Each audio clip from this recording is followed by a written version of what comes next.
what about Shia Iran-backed militias in Syria? We've already seen in Syria some attacks. We've seen also attacks from the United States, attacks from Israel on targets inside Syria. If those continue, where do you see the situation with the Houthis in Yemen and Syria go? How do you see them getting involved in this Israel-Hamas conflict? Well, I mean, again, looking at it from the American point of view, they're aware that they are seen in the region as essentially, almost part of an Israeli alliance, and that they also have forces which are vulnerable. They're in Syria and Iraq, really the remnants of the American forces that went in to fight ISIL, the Islamic State, and they still have troops on the ground, and those are the ones that have already come under attack by Iranian proxies. Now, so far, no Americans have been killed directly, although one contractor apparently died of a heart attack when they were running for a bomb shelter. And the Americans have responded to that. But if those attacks were to resume and significant numbers of Americans were killed, then the Americans, in their own concept of deterrence, would feel obliged to step up their military response to that. So they would go after these pro-Iranian forces in Syria, in Iraq, and who knows where else, depending on where the attacks were coming from. And then the Houthis in Yemen are another complicating factor. They have been engaged in an incredibly brutal war with Saudi Arabia. The Saudis have, as you know, come under severe criticism for some of the tactics that they've used in Yemen, indiscriminate bombing, the kind of thing that the Israelis are now being accused of. And the Houthis, it turns out, who were kind of had a public image as a rather ragtag army, actually turn out to have cruise missiles, which they fired towards Israel, which the Americans shot down. But what if they were to do that again? They have tweeted that they would target Eilat, the main Israeli kind of tourist town. And they are a group that don't have much to lose. They've been engaged in an extremely brutal war for some time now. And the other thing is, if you're in Saudi Arabia, which is where I was last week, they're very aware of their vulnerabilities. Earlier in their conflict with the Houthis, their oil facilities were struck by the Houthis. Now, if you took Saudi oil production offline, that would, convulse the world economy. And then the other real vulnerability of Saudi Arabia is Riyadh, a city of many millions of people, is dependent on 2 water desalination plants, both of which could be hit by missiles, either from Iran or from Yemen.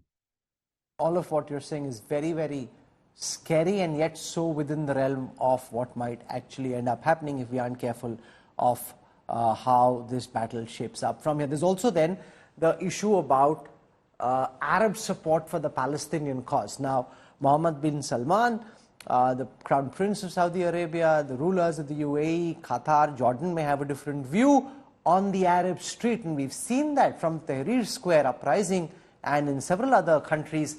The street has a mind of its own. To what extent is the Arab mind impacting Arab rulers? Sure, I think they're all very worried about it. I mean, I don't think they're very worried about it in Saudi Arabia because it's such an authoritarian place. I think they don't have demonstrations in the street. It's never happened. So I don't think that they feel, whatever public sentiment is, that they're personally threatened by it.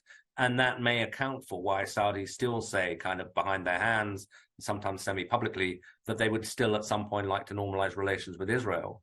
But Egypt was an interesting example where the public is very worked up to the extent that the President Sisi, who has reason to be extremely anxious about public demonstrations, because that's what led to the Arab Spring that eventually then led to his coup, nonetheless felt that he had to kind of authorize a sort of a kind of officially approved day of rage where people were allowed onto the streets to protest against Israel. But of course, that then spilled over into anti-government protests in Tahrir Square, which was the center of the Arab Spring in 2011. So you can see they're walking a very fine tightrope.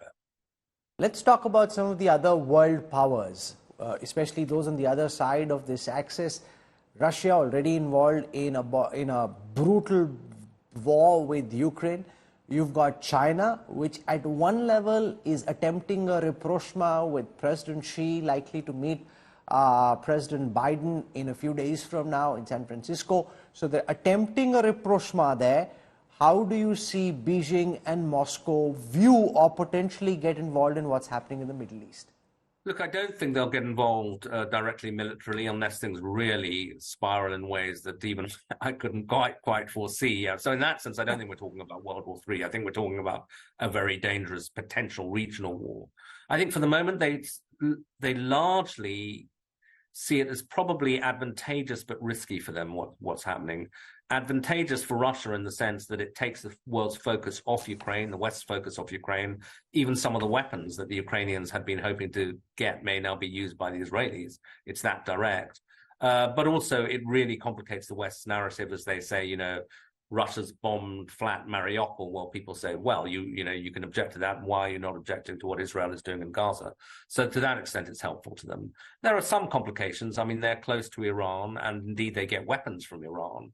And if Iran was suddenly taken, in a military conflict, that might have implications for Russia's own military supplies. For the Chinese, I think, again, it's a propaganda advantage. They present themselves as a force for peace in the world, while America is regarded, portrayed in Beijing as a kind of warmonger. It also means that America's focus on East Asia is inevitably distracted. They're dragged back into the Middle East. But, China gets most of its oil from this region.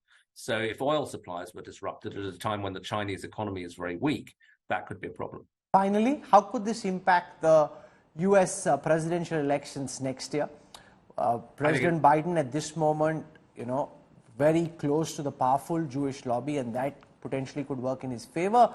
However, the Arab vote and the woke vote, the liberal vote, some of it would be disillusioned with President Biden and might want to stay home. Even though he's a liberal Democrat, they may not be inspired to come out and vote for him, which could potentially make it easier for whoever his Republican opponent is, especially if it's Donald Trump. Yeah, absolutely. No, I think that the White House is very worried about the political impact of this. Talking to friends sort of in Biden world, if you like, they mentioned particularly young and progressive voters who are very, they're very worked up about this. There are big demonstrations on American campuses and so on. And those are voters they need to come out and vote for Biden. Normally, they would be very motivated, even if they didn't particularly like Biden or were suspicious of him being too centrist or too old, but just the need to block Donald Trump. But if they're really, really angry with Biden, they may not vote, or they may vote for a kind of spoiler, kind of in American terms, far left candidate like Cornel West. And that could make the difference between victory and defeat for Biden. Now, of course, for these people to allow Trump to win would make absolutely no sense if you're pro-Muslim.